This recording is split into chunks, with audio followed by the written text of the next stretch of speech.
अब हम स्टडी करेंगे जो एसिडिक स्ट्रेंथ है एरोमेटिक कार्बोक्सिलिक एसिड्स की, तो उसकी थोड़ी बहुत डिस्कशन करेंगे। तो आप लिख सकते हो acidity of aromatic carboxylic acids, कि जो एरोमेटिक कार्बोक्सिलिक एसिड्स हैं वो भी एसिडिक तो होते हैं। अब उनकी एसिडिक स्ट्रेंथ की थोड़ी सी स्टडी करेंगे हम। तो सबसे पहले हम जो एरोमेटिक और एलिफेटिक कार्बोक्सिलिक एसिड्स की एसिडिक स्ट्रेंथ का कंपैरिजन करके देखते हैं कि जो हमने अभी पहले किया था फॉर्मिक एसिड, फॉर्मिक एसिड की एसिडिक स्ट्रेंथ थोड़ी बेंजोइक एसिड से ज्यादा होती है। बेंजोइक एसिड को हम इस तरह से भी रिप्रेजेंट कर देते हैं, जहां पर पीएच जो है ये रिप्रेजेंट करती है फिनाइल ग्रुप को, यानी कि बेंजीन रिंग को। तो जो Ka वैल्यू होती है वो फॉर्मिक एसिड की ज्यादा होती है, बेंजोइक एसिड की थोड़ी कम होती है। तो इस कारण जो फॉर्मिक एसिड है वो गिना जाता है stronger acid than benzoic acid.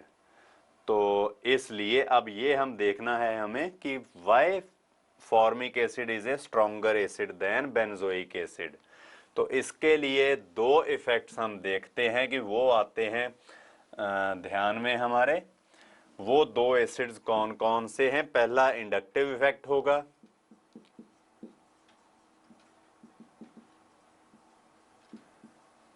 Inductive effect. अब अगर हमें कंपेयर करना है फॉर्मिक एसिड और बेंजोइक एसिड को, तो जब कभी हमने इंडक्टिव इफेक्ट किया था वहां पर हमने देखा था कि जो बेंजीन रिंग होती है ये भी एक इलेक्ट्रॉन विड्रॉइंग ग्रुप होती है। तो बेंजीन रिंग जो है वो इलेक्ट्रॉन विड्रॉइंग ग्रुप होने के कारण कार्बोनिल कार्बन से इलेक्ट्रॉन्स खींचेगी। तो कार्बोनिल कार्बन फिर आगे ऑक्सीजन से ज्यादा स्ट्रांगली इलेक्ट्रॉन्स को अपनी तरफ को डिस्प्लेस करेगी। तो फिर हाइड्रोजन को लूज करना एज H पॉजिटिव आयन थोड़ा इजी हो जाएगा। तो -I इफेक्ट के कारण जो है वो बेंजोइक एसिड जो है फॉर्मिक एसिड से थोड़ा स्ट्रांगली एसिडिक होना चाहिए। पर इसके साथ साथ हम देखते हैं जो मीजोमेरिक इफेक्ट है या रेजोनेंस इफेक्ट है, particularly in case of benzoate ion. तो जो बेंजोइक एसिड के हाइड्रोजन रिलीज करने के बाद, प्रोटॉन रिलीज करने के बाद जो हमारे पास आयन बनता है बेंजोएट आयन, उसकी रेजोनेंस स्टेबलाइजेशन की थोड़ी बात होगी।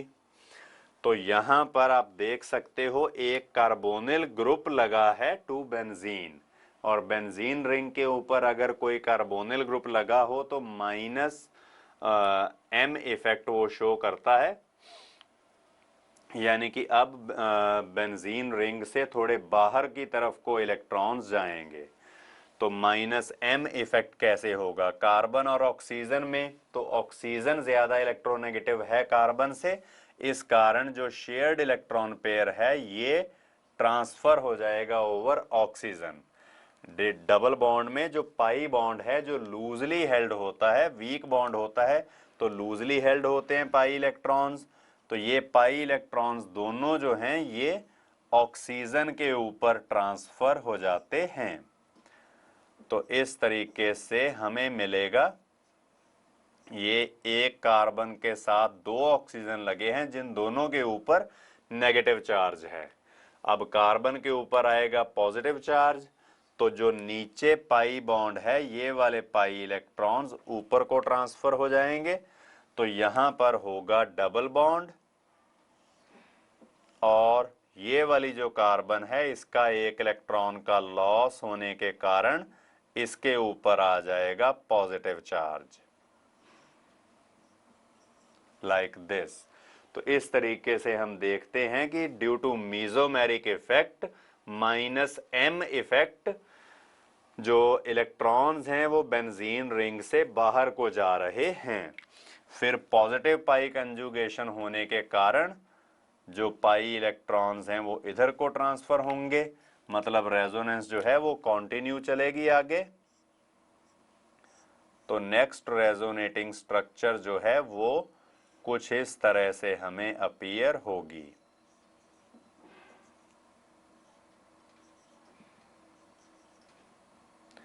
अब पाई बॉन्ड बना है इधर को और पॉजिटिव चार्ज आ जाएगा सबसे नीचे वाली कार्बन के ऊपर। फिर आप देख सकते हो कि पॉजिटिव पाई कंजुगेशन है तो रेजोनेंस फर्दर प्रोसीड करेगी। पाई इलेक्ट्रॉन जब इस साइड को ट्रांसफर होंगे तब हमें मिलेगा ये वाला स्ट्रक्चर बेंजोएट आयन के लिए। अब यहां पर पॉजिटिव चार्ज आया तो लास्ट रेजोनेटिंग स्ट्रक्चर जो है वो बनेगी कुछ इस तरह से।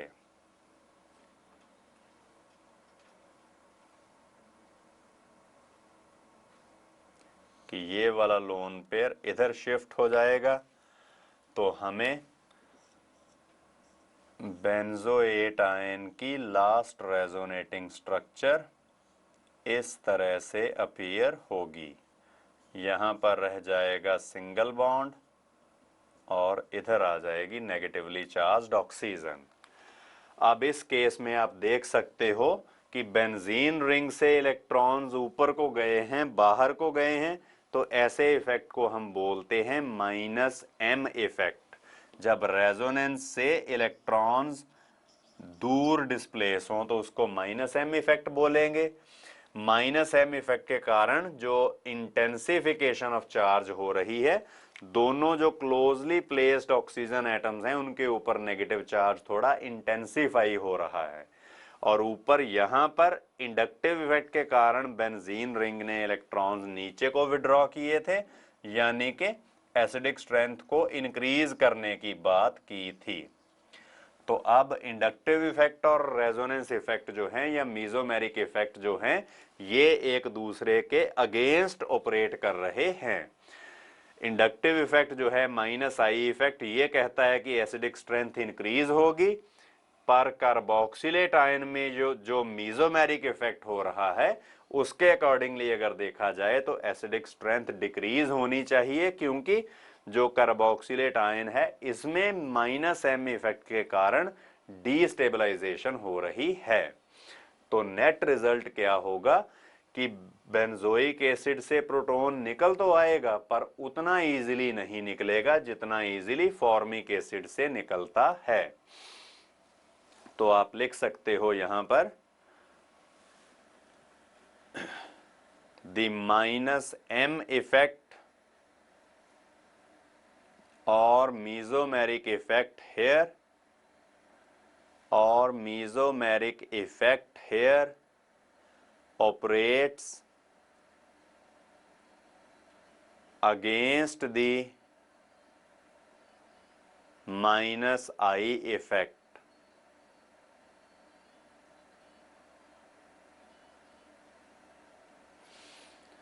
Full stop. But the resonance effect or mesomeric effect is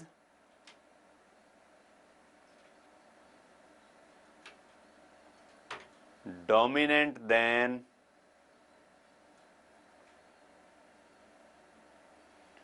the inductive effect.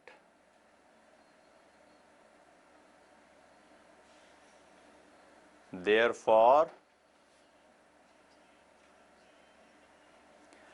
benzoic acid is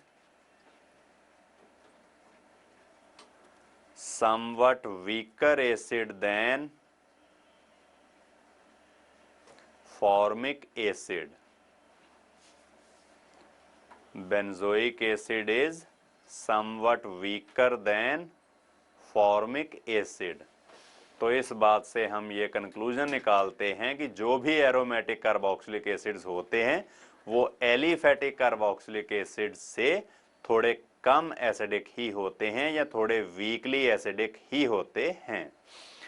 तो ये तो हमने कंपैरिजन कर लिया कि फॉर्मिक एसिड और बेंजोइक एसिड में जो बेंजोइक एसिड है उसकी स्ट्रेंथ थोड़ी कम है, वो थोड़ा वीकली एसिडिक होता है, और फॉर्मिक एसिड जो छोटा भी है साइज में, तो फॉर्मिक एसिड जो है या मीथेनोइक एसिड जो है वो थोड़ा स्ट्रांगली एसिडिक है।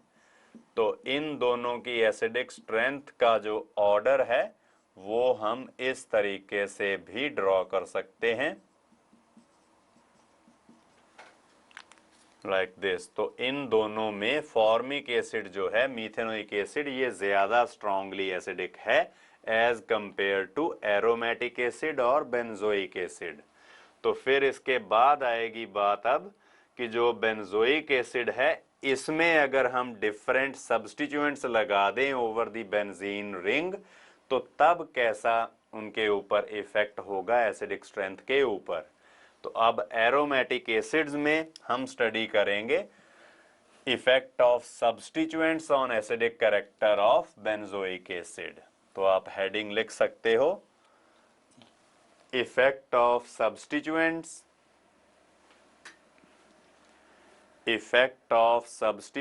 on acidic strengths of aromatic carboxylic acids।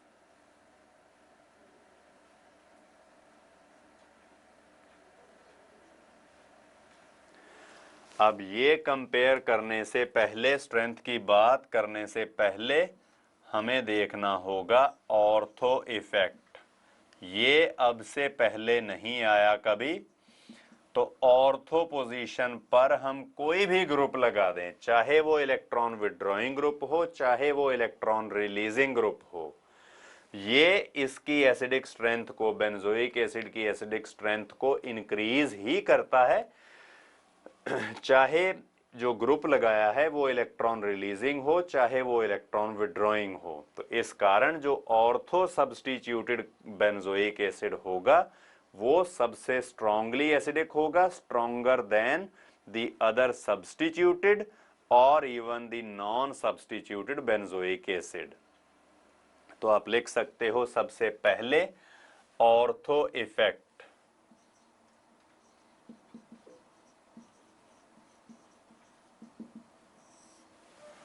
Ortho effect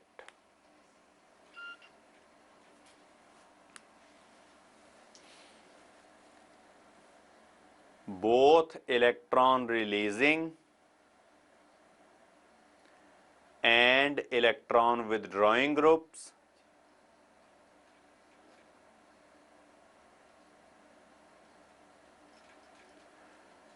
tend to increase the acidic character,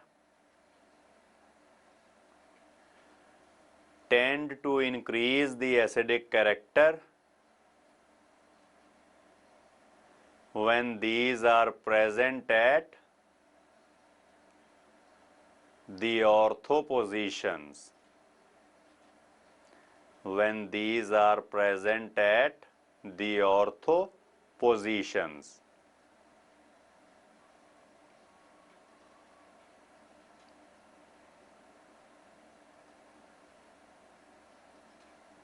और नेक्स्ट लाइन में आप ऐसे भी लिख सकते हो कि ortho substituted benzoic acid, ortho substituted benzoic acid is stronger than the other substituted as well as not substituted benzoic acids। कि ऑर्थो पोजीशन पर चाहे हम इलेक्ट्रॉन विड्रॉइंग ग्रुप लगा दें चाहे हम इलेक्ट्रॉन रिलीजिंग ग्रुप लगा दें, वो एसिडिक स्ट्रेंथ को इंक्रीज ही करेगा। तो अब हम बेंजीन रिंग के ऊपर डिफरेंट टाइप्स ऑफ ग्रुप्स लगाकर देखते हैं कि इनका जो इफेक्ट है वो कुछ किस तरह से होगा। जैसे ये बेंजोइक एसिड मैंने बनाया, अब बेंजोइक एसिड में अगर इलेक्ट्रॉन विदड्रॉइंग ग्रुप लगा दिया जाए किसी भी पोजीशन पर, चाहे ऑर्थो पे लगे चाहे मेटा पे लगे चाहे पैरा पे लगे, तभी मैंने लाइन के मिडल में से एरो निकाला है, ताकि ये स्पेसिफाई नहीं किया कि ये ऑर्थो पे है कि मेटा पे है, जहां मर्जी हो। अब अगर इसको हम वाटर में डिसॉल्व करें तो क्या बनेगा, जो ऊपर कार्बोक्सिलेट ग्रुप है वो हाइड्रोजन को रिलीज, कार्बोक्सिलिक ग्रुप जो है वो हाइड्रोजन को रिलीज करेगा एज H पॉजिटिव आयन। तो इलेक्ट्रॉन विड्रॉइंग ग्रुप जो हमने बेंजीन रिंग पे लगाया हुआ है किसी पोजीशन पर, उसका इफेक्ट देखना है। तो पहली बात तो ये कि इलेक्ट्रॉन विड्रॉइंग ग्रुप जो है वो बेंजोइक एसिड में बेंजीन से इलेक्ट्रॉन डेंसिटी को अपनी तरफ खींचता है, तो इस कारण रिंग थोड़ी इलेक्ट्रॉन डेफिशिएंट होगी। तो फिर ये ऊपर कार्बोनिल कार्बन को ज्यादा मतलब फैसिलिटेट करेगी यहां से हाइड्रोजन की रिलीज को एज H पॉजिटिव आयन। तो इलेक्ट्रॉन विड्रॉइंग ग्रुप कहीं भी लगा हो, ऑर्थो पे, मेटा पे या पैरा पे, वो हाइड्रोजन की रिलीज को as H positive ion easy करता है, फैसिलिटेट करता है। और इधर अगर कार्बोक्सिलेट आयन जो बेंजोएट आयन बना है, इसमें अगर इलेक्ट्रॉन विड्रॉइंग ग्रुप कहीं भी लगा हो तो ये नेगेटिव चार्ज को ज्यादा डिस्पर्स करेगा। वैसे नेगेटिव चार्ज डिस्पर्स जो होगा, इलेक्ट्रॉन विड्रॉइंग ग्रुप उसके डिस्पर्सल को ज्यादा इफेक्टिव करेगा। तो ज्यादा डिस्पर्सल होने के कारण जो बेंजोएट आयन है वो और ज्यादा स्टेबल हो जाएगा, और ज्यादा स्टेबल होगा तो फिर डेफिनेटली और इजीली बनेगा, यानी कि बेंजोइक एसिड में से प्रोटॉन की रिलीज थोड़ी ज्यादा इजी हो जाएगी। तो आप लिख सकते हो दो लाइनें कि electron withdrawing groups tend to increase the acidic strengths of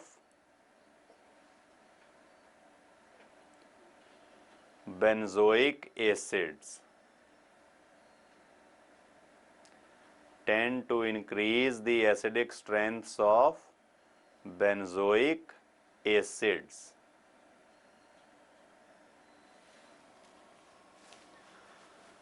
तो जो इलेक्ट्रॉन विड्रॉइंग ग्रुप है ये तो हमने स्टडी कर लिया कि एसिडिक स्ट्रेंथ को इंक्रीज करेगा। तो अब हम इलेक्ट्रॉन रिलीजिंग ग्रुप लगा के देखते हैं कि इसका कैसा इन्फ्लुएंस होगा।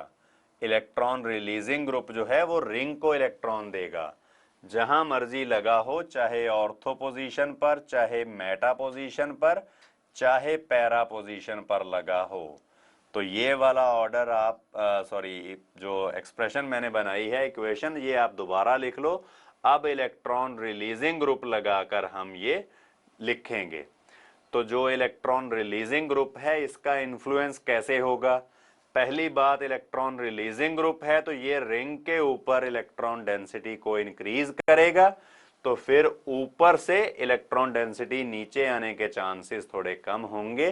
तो यहाँ ये रिंग को ऊपर कार्बोनिल ग्रुप को ऑक्सीजन थोड़ी इलेक्ट्रॉन्स थोड़े कम देगा, तो इस कारण यहां से प्रोटॉन की रिलीज जो है वो थोड़ी मुश्किल हो जाएगी। और उसी तरीके से इधर जो बेंजोएट आयन बना है, जो इलेक्ट्रॉन रिलीजिंग ग्रुप साथ में हम अगर बेंजीन रिंग के ऊपर लगा दें तो ये बेंजीन रिंग के ऊपर इलेक्ट्रॉन डेंसिटी को इंक्रीज कर देता है। तो उसके कारण इंटेंसिफिकेशन ऑफ चार्ज होती है या डीस्टेबलाइजेशन हो जाती है। तो ये वाला बेंजोएट आयन थोड़ा कम स्टेबल होगा, तो इस कारण ये वीक एसिड जो है वो बन जाएगा। जो भी इलेक्ट्रॉन रिलीजिंग ग्रुप लगाए हम अगर बेंजोइक एसिड में, तो उसके कारण एसिडिक स्ट्रेंथ जो है वो डिक्रीज ही होती है। तो आप दो लाइनें लिख सकते हो, electron releasing groups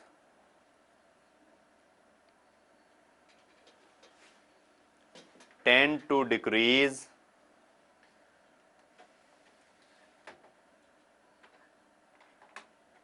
the acidic strengths of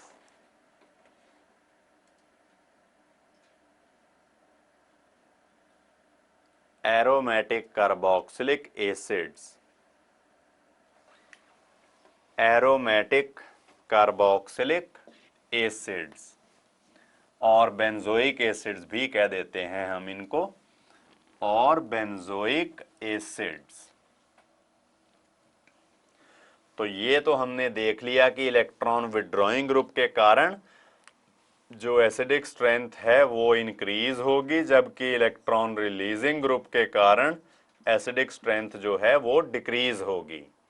अब जैसे मैंने पैरा पोजीशन पर मिथाइल ग्रुप लगा दिया है और इधर लिखा है सिर्फ बेंजोइक एसिड और उसके बाद एक इलेक्ट्रॉन विदड्रॉइंग ग्रुप लगा दिए। अगर जैसे NO2 जो सबसे स्ट्रांगली इलेक्ट्रॉन विदड्रॉइंग ग्रुप होता है, तो इलेक्ट्रॉन विदड्रॉइंग ग्रुप जो है वो एसिडिक स्ट्रेंथ को इंक्रीज करेगा, electron releasing group alkyl group जो है वो एसिडिक स्ट्रेंथ को डिक्रीज करेगा। तो इसलिए जो हमारे पास पैरामिथाइल बेंजोइक एसिड है ये सबसे वीक एसिड होगा और पैरा नाइट्रोबेंजोइक एसिड जो है ये सबसे स्ट्रांगली एसिडिक होगा, क्योंकि ये बात तो हम स्टडी कर चुके कि इलेक्ट्रॉन रिलीजिंग ग्रुप जो हैं वो एसिडिक स्ट्रेंथ को डिक्रीज करते हैं और इलेक्ट्रॉन विड्रॉइंग ग्रुप्स जो हैं वो एसिडिक स्ट्रेंथ को इंक्रीज करते हैं। तो यहाँ पर ये वाला ऑर्डर आप देख सकते हो। अब कोई ग्रुप जितना ज्यादा स्ट्रांगली इलेक्ट्रॉन विड्रॉइंग होगा उतनी ज्यादा उसकी एसिडिक स्ट्रेंथ को इंक्रीज करेगा, और कोई इलेक्ट्रॉन रिलीजिंग ग्रुप्स जो थे जितना स्ट्रांगली इलेक्ट्रॉन रिलीजिंग होगा उतनी ही उसकी एसिडिक स्ट्रेंथ को वो डिक्रीज करेगा। तो इसके बाद हम डिफरेंट इलेक्ट्रॉन विड्रॉइंग ग्रुप्स या इलेक्ट्रॉन रिलीजिंग ग्रुप्स लगाकर देखते हैं बेंजीन रिंग के ऊपर कि किस तरह से इन्फ्लुएंस उनका पड़ेगा ओवर द एसिडिक स्ट्रेंथ। तो यहां पर हम 4 बेंजोइक एसिड्स बनाएंगे। सबसे पहले है अनसब्स्टिट्यूटेड बेंजोइक एसिड। इसके बाद मैंने ऑर्थो पोजीशन पर नाइट्रो ग्रुप लगा दिया, फिर मेटा पोजीशन पर नाइट्रो ग्रुप लगा दिया और लास्ट में पैरा पोजीशन पर नाइट्रो ग्रुप लगाकर देखते हैं कि जो एसिडिक स्ट्रेंथ को इंक्रीज करना है इसने वो कहां पर ज्यादा इफेक्टिव होगा। इनको अगर हम नंबर से रिप्रेजेंट करें तो आप देख सकते हो कि मैंने कैसे लिखे हैं इनके नंबर। जो अनसब्स्टिट्यूटेड बेंजोइक एसिड है उसको नंबर दिया 1, ऑर्थो वाले को नंबर 2, मेटा वाले को नंबर 3 और पैरा वाले को नंबर 4।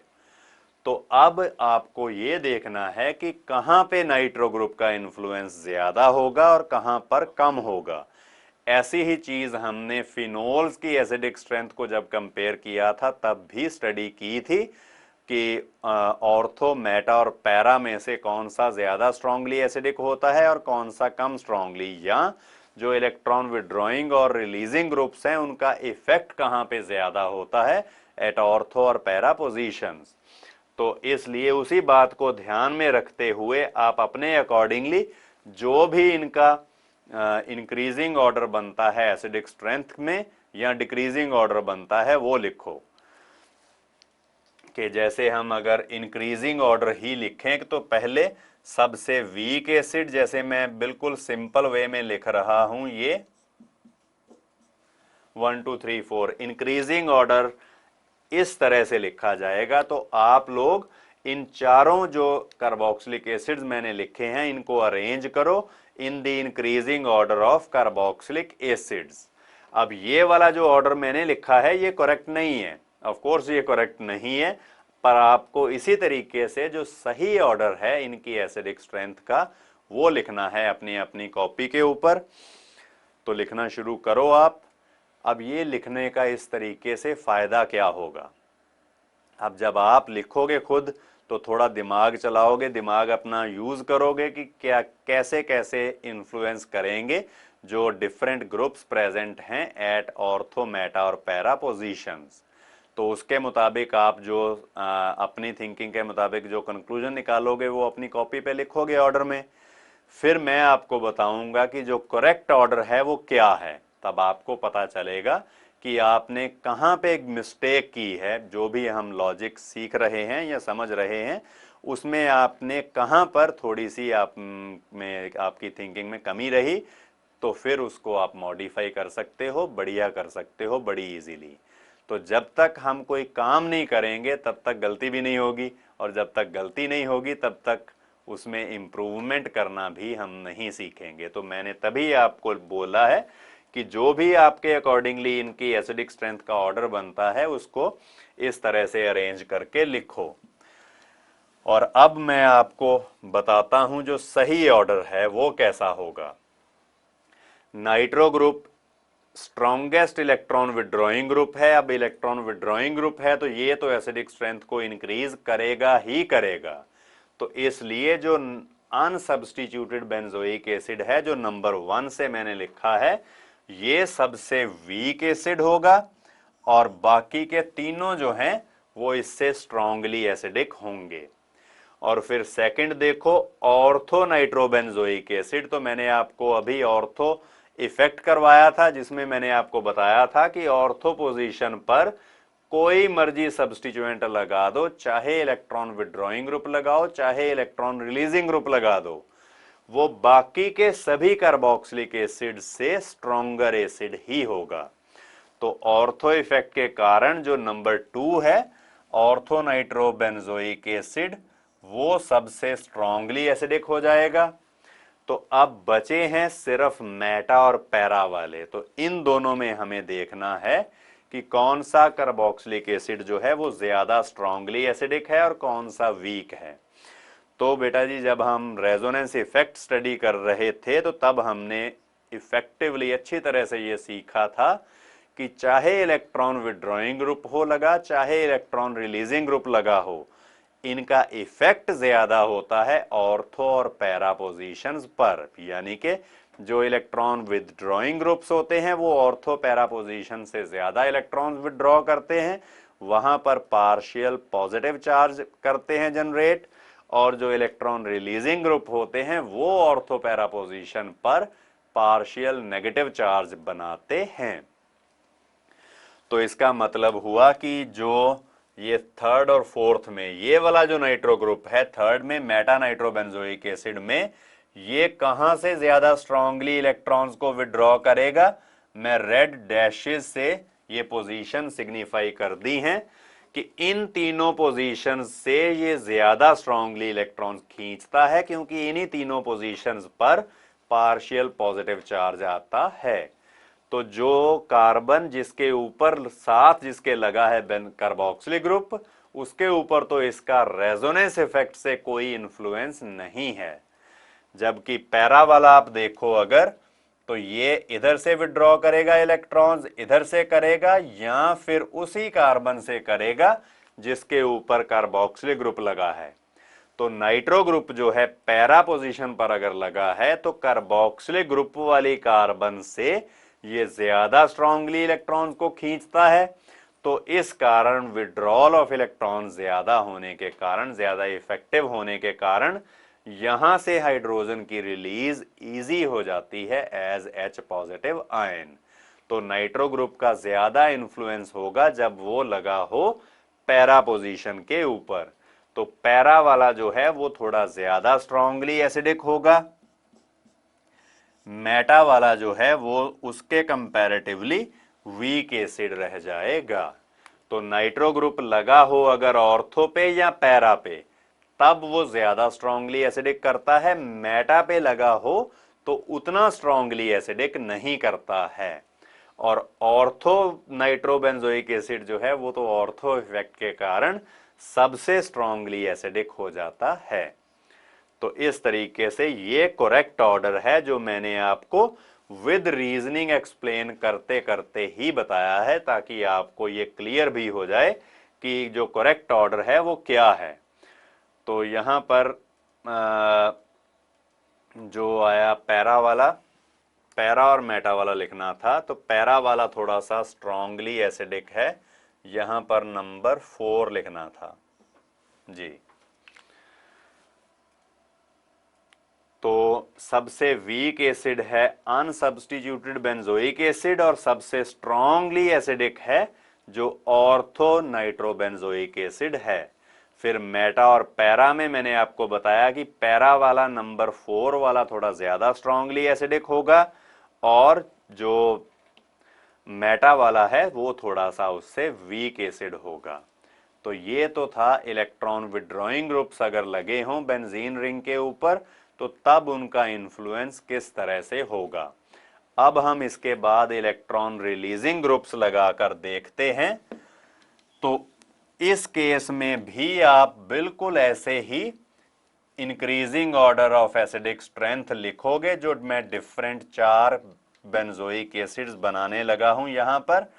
तो पहले तो आप अपनी अपनी कॉपी पर ये नोट कर लो, मैंने electron releasing group methyl group लगा दिया है बेंजीन रिंग्स के ऊपर।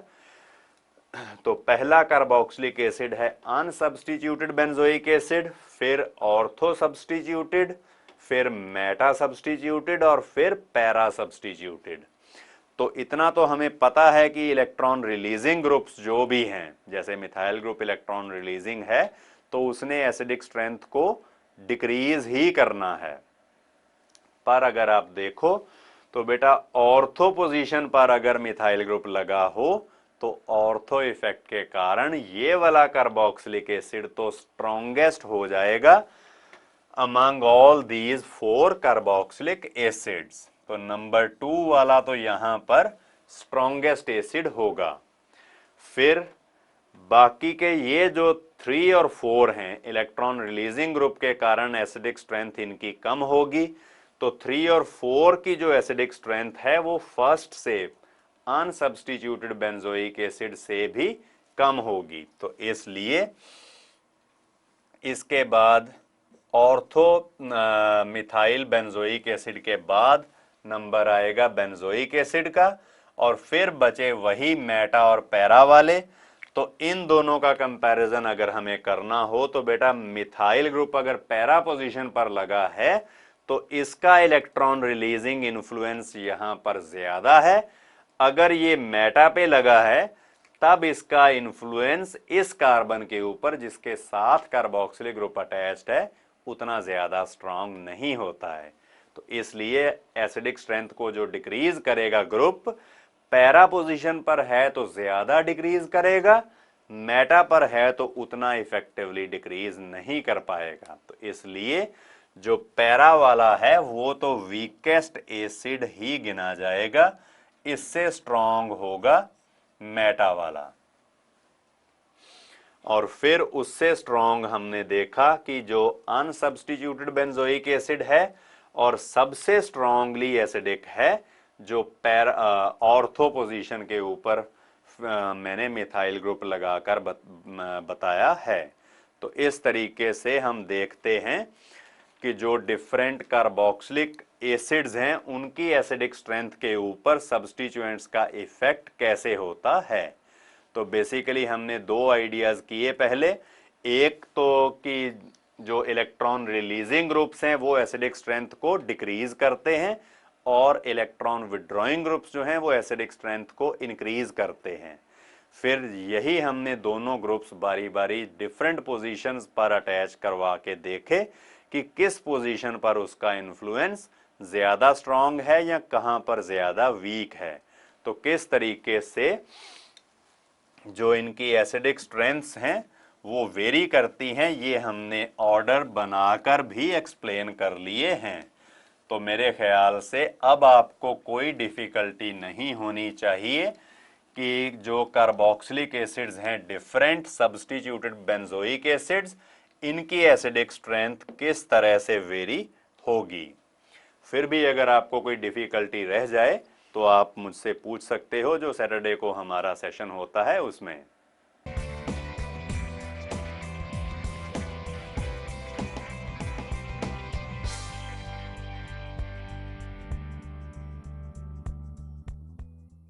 Chemical properties of carboxylic acids में अब हम करेंगे जो केमिकल रिएक्शंस शो करते हैं carboxylic acids.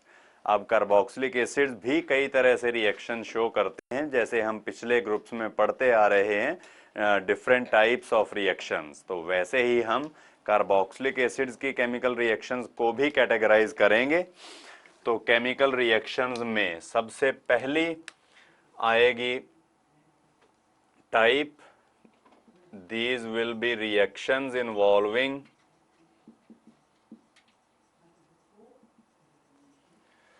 cleavage of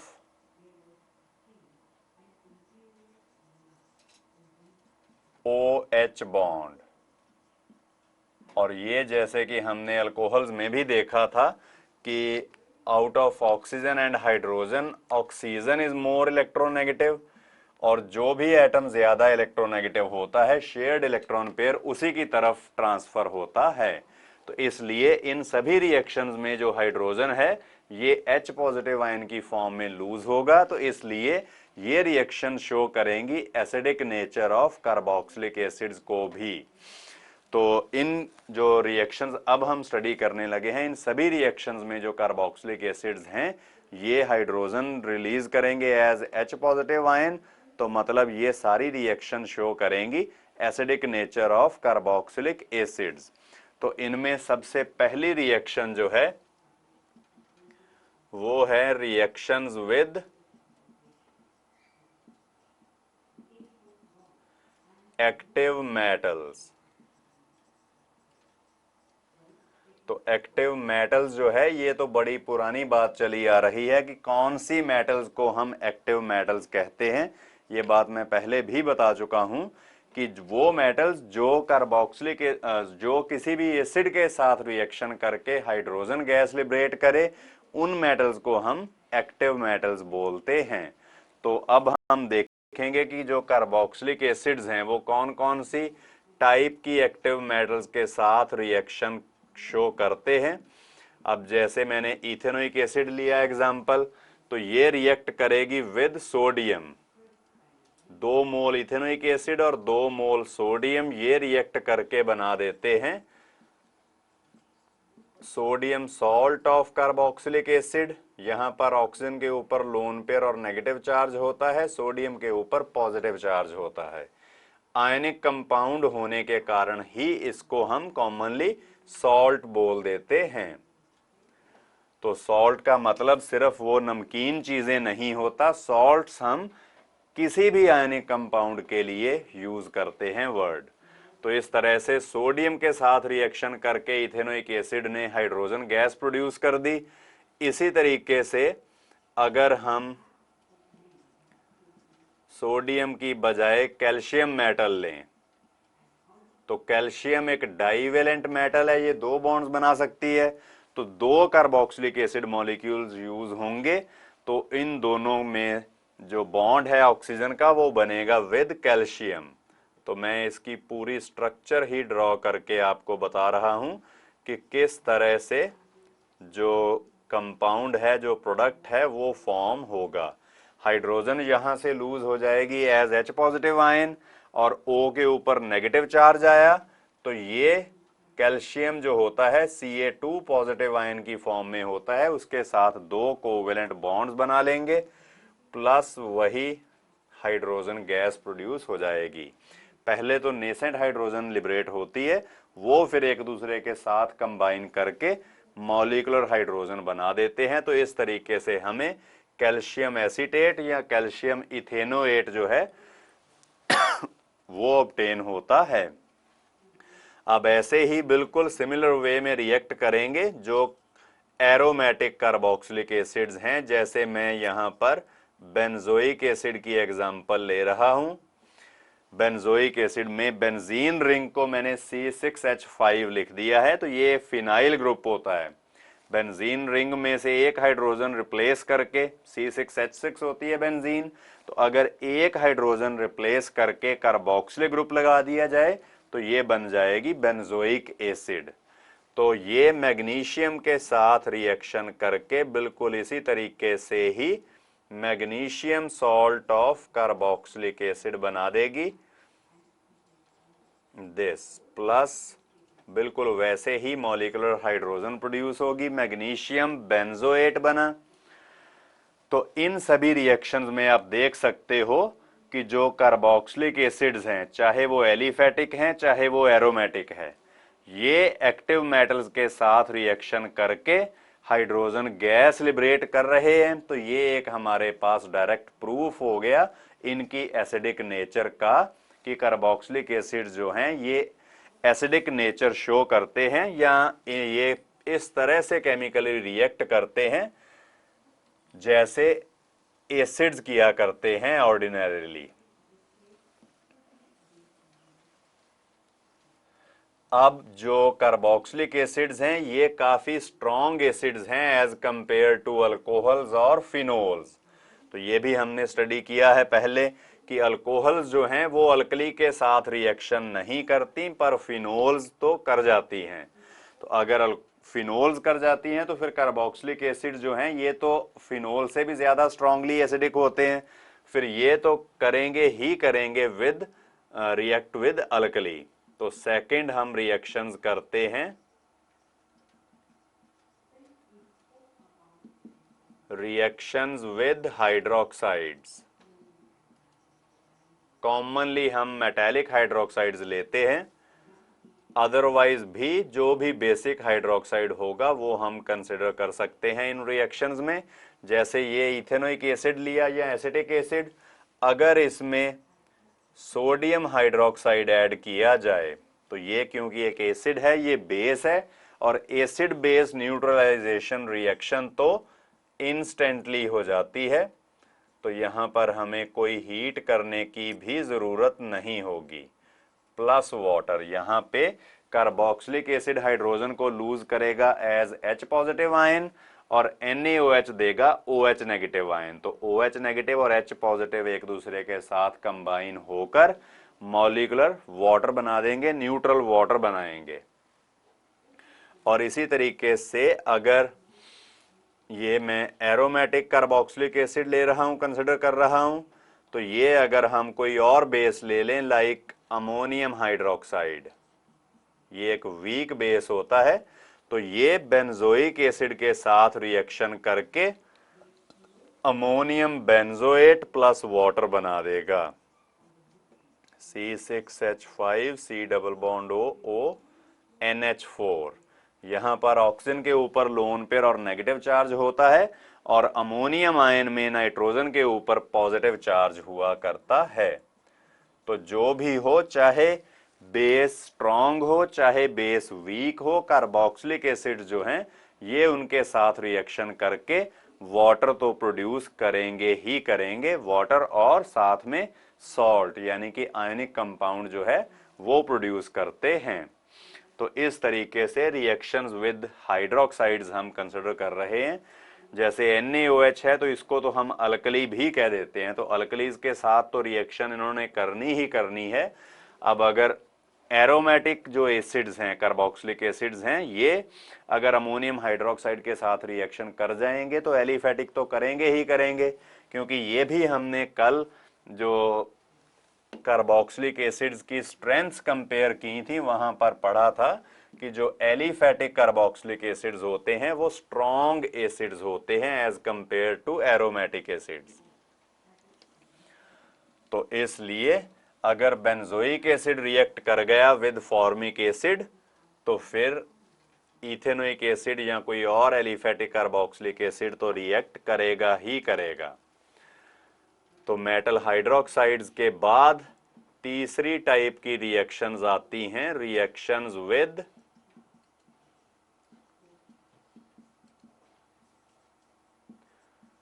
carbonates and bicarbonates.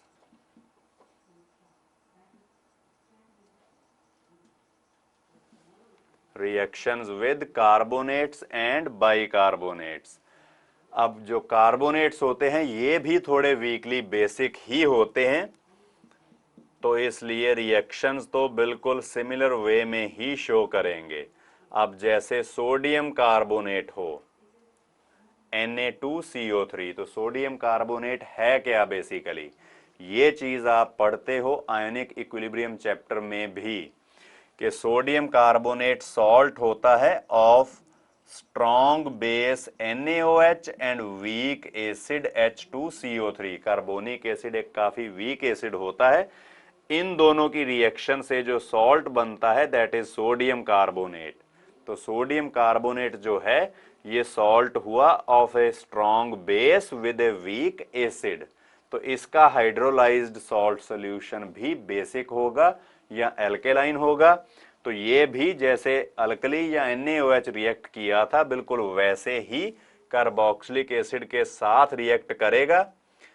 पर अब रिएक्शन में कुछ और भी स्पेशल चीज होगी कि जैसे सोडियम एसीटेट के साथ और बनेगा यहां पर CO2 gas plus water liquid. अब जो CO2 गैस है ये ब्रिस्क एफरवेसेंस शो करती है, मतलब रिएक्शन मिक्सचर में से ही CO2 की बबलिंग शुरू हो जाती है। अब अगर हमने कार्बोनेट और कार्बोक्सिलिक एसिड को मिक्स किया तो रिएक्शन मिक्सचर जो है उसमें बबलिंग होनी शुरू हो गई, तो इसका मतलब है कि हमें कंफर्म हो जाएगा कि CO2 गैस प्रोड्यूस हो रही है। और CO2 गैस कहां से प्रोड्यूस होगी? सिर्फ कार्बोक्सिलिक एसिड से ही।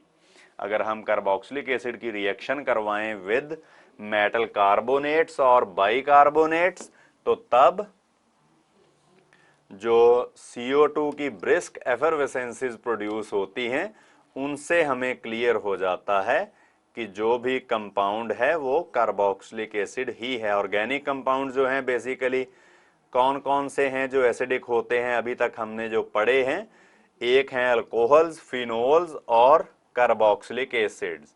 तो इन सभी में से कार्बोक्सिलिक एसिड जो हैं ये स्ट्रॉन्गेस्ट एसिड्स होते हैं। तो इसलिए सिर्फ यही जो कार्बोनिक एसिड को या H2CO3 को लिबरेट कर सकते हैं फ्रॉम इट्स सॉल्ट, क्योंकि जो कार्बोक्सिलिक एसिड्स हैं ये कार्बोनिक एसिड से ज्यादा स्ट्रांगली एसिडिक होते हैं, इनकी Ka वैल्यू भी ज्यादा होती है as compare to carbonic acids. तो यहां पर रिएक्शन होकर हमें मिलेगा sodium salt of benzoic acid यानी कि sodium benzoate plus brisk effervescences of CO2 and water liquid. तो इस तरह से रिएक्शन होती है। जो कार्बन डाइऑक्साइड गैस प्रोड्यूस हो रही है ये ब्रिस्क एफरवेसेंसेस यहां पर जनरेट करती है। ब्रिस्क एफरवेसेंसेस। तो इसी लिए ही इस रिएक्शन को हम यूज कर लेते हैं as a test of detection. तो आप लिख सकते हो since carboxylic acids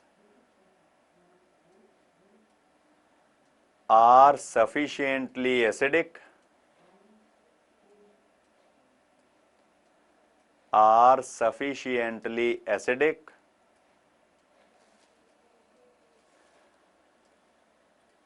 to produce brisk effervescences of CO2,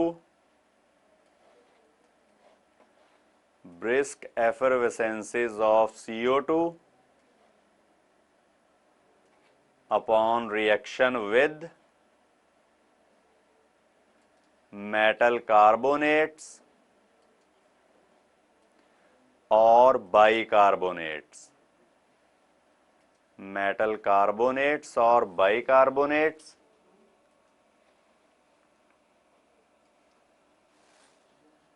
full stop। therefore such reactions can be used as a test of detection of carboxylic group।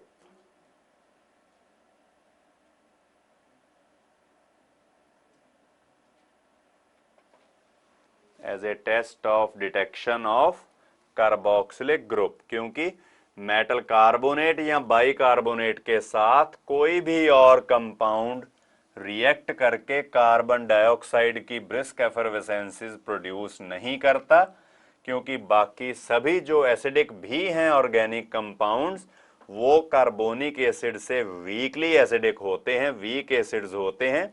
तो इसलिए कार्बोनिक एसिड को वो produce कर ही नहीं सकते।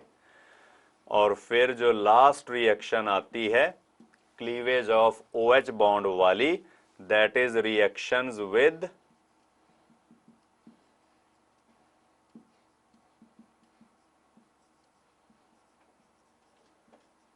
डाईएजोमीथेन। डाईएजो का मतलब तो आपको अब पता होगा क्योंकि हमने डायजोनियम सॉल्ट्स काफी किए हैं। तो di stands for two and azo comes from azote, that is a Latin word for nitrogen. तो डाईएजोमीथेन होगी जब एल्केन में 2 हाइड्रोजन हम रिप्लेस करके उसकी जगह पे 2 नाइट्रोजन एटम्स फिट कर देंगे। अब जैसे है ये इथेनोइक एसिड, इथेनोइक एसिड में अगर डाईएजोमीथेन हम ऐड करें तो क्या प्रोड्यूस होगा, यहां से जो CH2 ग्रुप है वो इधर जाके ऑक्सीजन के साथ अटैच हो जाएगा। एक H तो वहां पर पहले ही है और आया CH2 तो मिलकर बन जाएगा CH3 ग्रुप। तो मिथाइल इथेनोएट या मिथाइल एसीटेट बनेगा और साथ में नाइट्रोजन गैस लिबरेट होगी। तो this is a methyl ester. तो इस तरीके से जो डाईएजोमीथेन के साथ हम रिएक्शन करते हैं उससे हमेशा मिथाइल एस्टर ही बनेगा। जो सिंगली बॉन्डेड ऑक्सीजन है उसके साथ मिथाइल ग्रुप ही अटैच होगा। तो आप एक लाइन भी लिख सकते हो कि on reaction with diazomethane, on reaction with diazomethane the carboxylic acids form methyl esters. The carboxylic acids form methyl esters. तो जो मर्जी हम कार्बोक्सिलिक एसिड यूज कर लें उससे जो प्रोडक्ट हमें ऑब्टेन होना है वो सिर्फ मिथाइल एस्टर ही होगा, कोई और नहीं। जैसे अगर मैं यहां पर बेंजोइक एसिड भी कंसिडर करूं तो बेंजोइक एसिड में अगर डाईएजोमीथेन ऐड की जाए तो यहां पर भी methyl ester of benzoic acid हमें ऑब्टेन होगा और मॉलिक्यूलर नाइट्रोजन जो है वो फ्री या लिबरेट हो जाएगी। तो इस तरीके से हमें मिथाइल बेंजोएट ऑब्टेन होगा, ना कि कोई और एस्टर। तो इसलिए मैंने आपको जैसे लिखवाया है कि डाईएजोमीथेन के साथ रिएक्शन करके हमेशा सिर्फ मिथाइल एस्टर ही बनेगा। तो ये सारी रिएक्शंस थी जिसमें कार्बोक्सिलिक ग्रुप में से हाइड्रोजन लूज हुई थी एज H पॉजिटिव आयन, यानी कि OH बॉन्ड ब्रेक हुआ था। तो इसीलिए हमने इस कैटेगरी ऑफ रिएक्शंस को स्टडी किया है under the heading reactions involving cleavage of OH bond. तो अब इन रिएक्शंस के बाद हमने स्टडी करनी है जिसमें कार्बन ऑक्सीजन बॉन्ड ब्रेक होगा। तो ये हम करेंगे reactions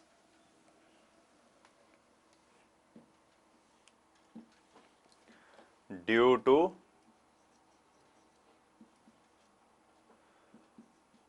OH part of carboxyl group.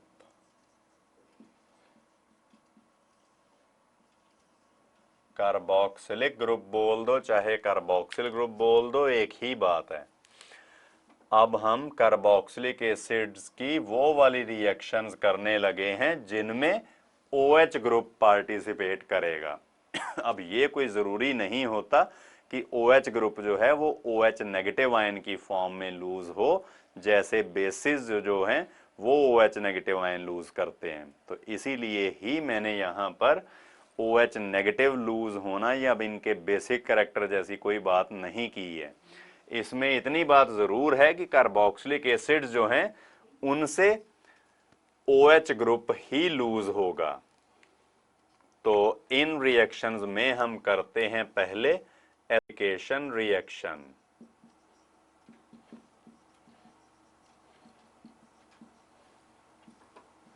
अब ये रिएक्शन हमने अल्कोहल्स में अल्कोहल्स की केमिकल प्रॉपर्टीज में अच्छी डिटेल में स्टडी की थी कि जैसे हम अगर कोई कार्बोक्सिलिक एसिड लें और उसमें कोई अल्कोहल ऐड करें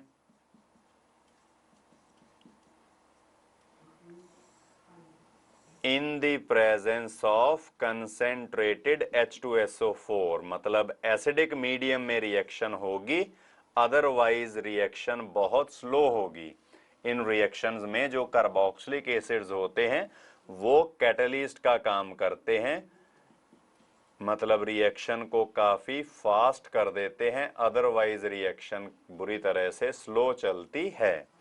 और तब भी मैंने आपको ये रिएक्शन करवाई थी कुछ इस तरह से कि ऑक्सीजन को मैंने जैसे रेड कलर में लिखा है, तो जो वाटर मॉलिक्यूल में ऑक्सीजन है, ये ऑक्सीजन एटम कहाँ से प्रोड्यूस हुआ, कहाँ से निकला, कार्बोक्सिलिक एसिड से या अल्कोहल से।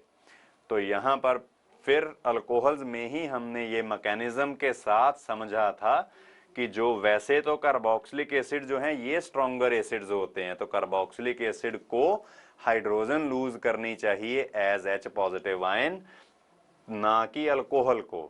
पर रिएक्शन क्योंकि एसिड कैटेलाइज करता है तो एसिड पहले यहां से वाटर लूज करवा देता है, एसिटाइलिनियम आयन बनता है, यहां पर पॉजिटिव चार्ज आएगा इस कार्बोनिल कार्बन के ऊपर, फिर ये अल्कोहल के ऊपर अटैक करके एस्टर बनाती है। तो इसलिए हम ये क्लियरली बात कह सकते हैं कि जो वाटर में ऑक्सीजन है ये आती है from carboxylic acid and not from alcohol, कि जो हम वीक एसिड जिसको कहा करते हैं। तो इस तरीके से जो एस्टेरिफिकेशन रिएक्शन है वो मैंने आपको अभी बताई। अगर हम एरोमेटिक कार्बोक्सिलिक एसिड्स लें तो तब भी जो रिएक्शन है वो बिल्कुल सिमिलर वे में ही प्रोसीड करेगी।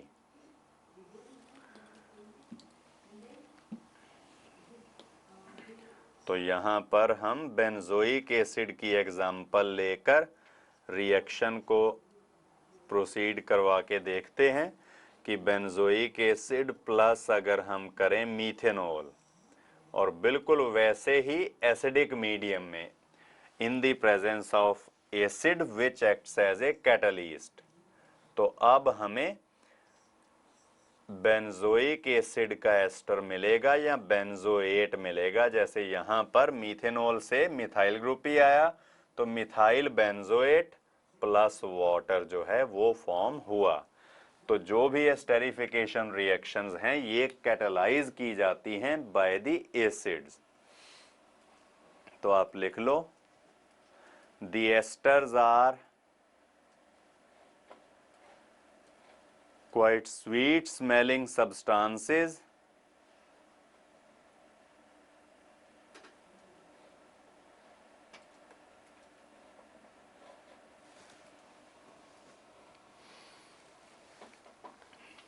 और फिर अगर एस्टेरिफिकेशन रिएक्शन जो मैंने आपको कैटलिस्ट लिखवाया है कंसेंट्रेटेड H2SO4, और तब भी मैंने आपको ये इक्वेशन करवाई थी कि अगर हम एस्टेरिफिकेशन रिएक्शन करें इन the presence of concentrated HCl, कि अगर हम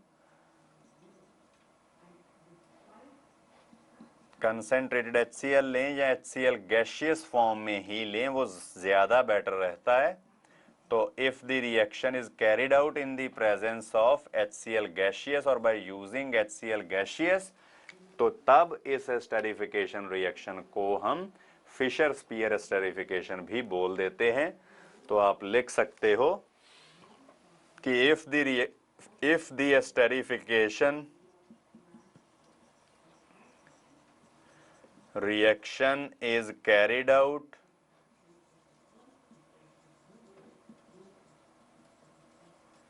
by using dry HCl gas, it is called Fischer-Spear esterification। It is called Fischer Speier esterification.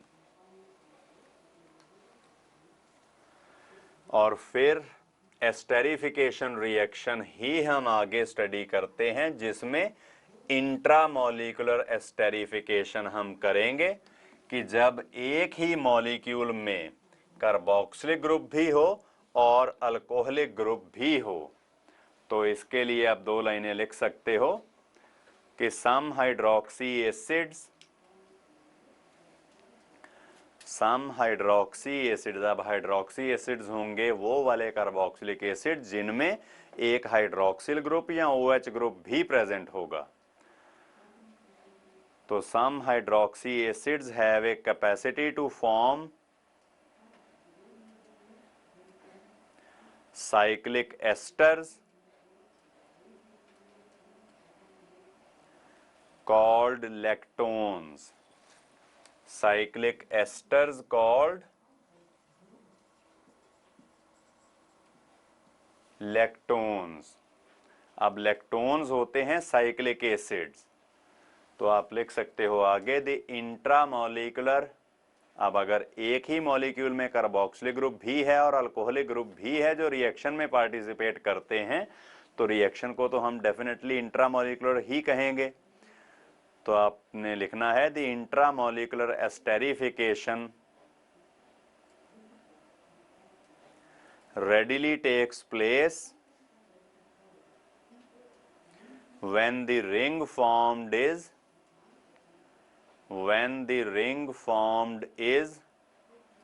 either 5-membered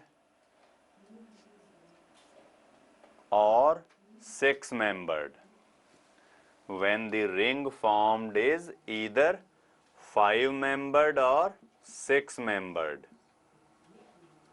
जैसे हम ये वाला हाइड्रोक्सी एसिड अगर कंसिडर करें, तो आप देख सकते हो ये कौन सा एसिड है। इस एसिड में 4 हमारे पास कार्बन एटम्स हैं, नंबर 1, 2, 3 और 4। तो this is 4 hydroxy butanoic acid. अब अगर इसकी हम एस्टेरिफिकेशन करवाएं तो बेटा जी किस तरह से रिएक्शन जो है वो प्रोसीड हम करवाएंगे। तो पहले ये समझने के लिए कि किस किस तरह से रिएक्शन होगी, मैं जिन ग्रुप्स ने रिएक्शन करनी है उनको थोड़ा नजदीक करके लिखता हूं। 4 कार्बन हैं इस स्ट्रक्चर में टोटल, और एक OH ग्रुप और एक कार्बोक्सिलिक ग्रुप है।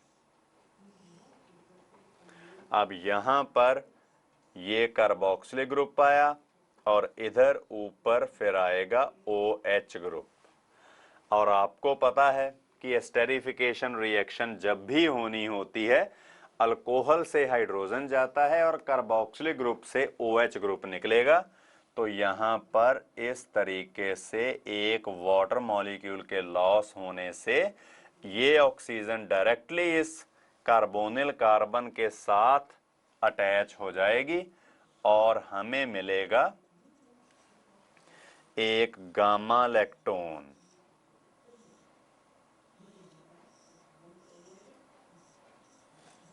ये इसको कहा जाएगा गामा लैक्टोन। अब साइक्लिक एस्टर है तो लैक्टोन तो इसके लिए कॉमनली यूज्ड वर्ड है। अब इसको गामा लैक्टोन क्यों कहा? आपको पता होगा कि जिस कार्बन के साथ फंक्शनल ग्रुप अटैच्ड हो उसको हम अल्फा कार्बन बोलते हैं, उसके नेक्स्ट कार्बन को बीटा और फिर गामा और उसके बाद डेल्टा। तो यहां पर गामा कार्बन का OH ग्रुप जो है वो इन्वॉल्व हुआ इन दी केमिकल रिएक्शन, तो इसलिए ही इसको गामा लैक्टोन बोला। अगर आप यहां पर अल्फा बीटा गामा देखो तो तब भी गामा पोजीशन जो है उसके साथ आगे एस्टर वाली जो ऑक्सीजन है वो अटैच होती है।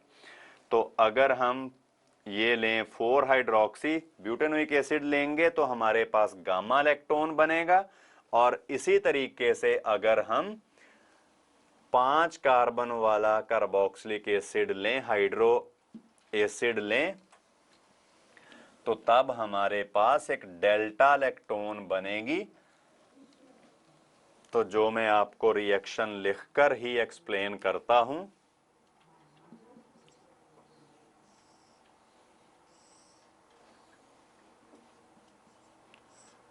तो अब आप यहां पर देख सकते हो कि कितने कार्बन एटम्स हैं, 1 2 3 4 और 5 कार्बन एटम्स हैं। तो 5 हाइड्रोक्सी पेंटेनोइक एसिड है ये। तो इसको अगर वैसे ही साइक्लिक फॉर्म में बनाकर लिखना हो तो कैसे लिखा जाएगा? तो it will be equivalent to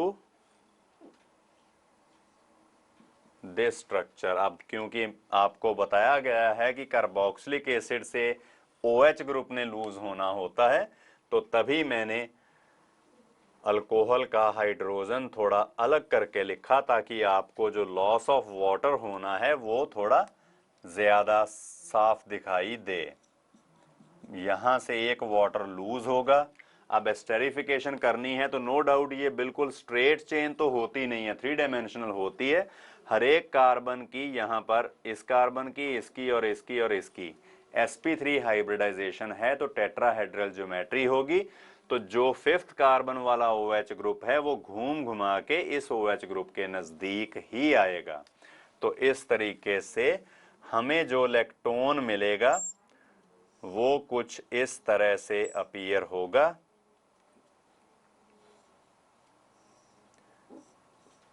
ये तो अब आप अगर इसमें देखो तो इस कार्बन के साथ ये कार्बोनिल ग्रुप लगा है तो इसको अल्फा कार्बन कहेंगे, फिर बीटा, फिर गामा और फिर डेल्टा।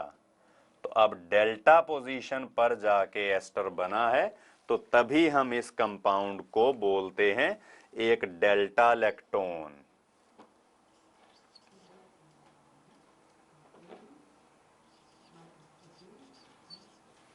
तो ये एक डेल्टा लैक्टोन बना। तो इस तरीके से हमने एस्टेरिफिकेशन रिएक्शंस को बड़ी प्रॉपरली स्टडी किया है, चाहे हम ये रिएक्शंस अल्कोहल्स में भी पहले पढ़ चुके हैं। तो तभी मैंने अब मैकेनिज्म से एक्सप्लेन करके ये रिएक्शन नहीं करवाई। पर हाँ, ये वाली रिएक्शन जो लैक्टोन्स की फॉर्मेशन थी ये बिल्कुल हमने नहीं की है, रिएक्शन पहले नहीं की थी, इसलिए मैंने इसको प्रॉपर वे में कि जो रिएक्टेंट मॉलिक्यूल्स हैं हमारे पास वो किस किस तरह से एक दूसरे के साथ रिएक्ट करके कंबाइन करते हैं वो प्रॉपरली आपको एक्सप्लेन किया है। तो कार्बोक्सिलिक एसिड्स में इसके साथ एस्टेरिफिकेशन रिएक्शन जो है चाहे वो इंट्रामोलिकुलर हो या दूसरी, वो खत्म होती